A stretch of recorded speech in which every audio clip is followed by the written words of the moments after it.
Tkompli tikber il-qasma fil-Partit Laburista fuq l-emendi li fassal Joseph Muscat għal-liġi tal-protezzjoni tal-embrjuni.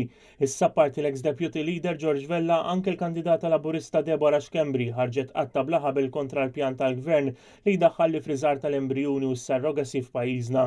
F'artiklu fil-Malt Independent Deborah Xkembri tajt illi ilha żmien twil li avżatu lill-Prim Ministru kontet lil Muscat li jinkontra s-surrogacy u l-friżar tal-embrjuni. Xkembri hi wkoll ċara fl-oppożizzjoni tagħha għall-adozzjoni tal-embrjuni.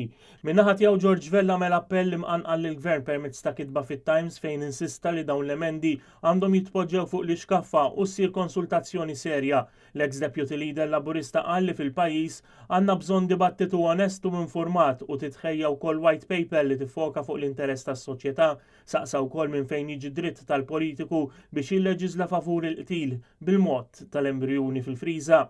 George Vella qal li qtil jibqa' qtil dejjem u ma hemm xejn xi ġustifikah.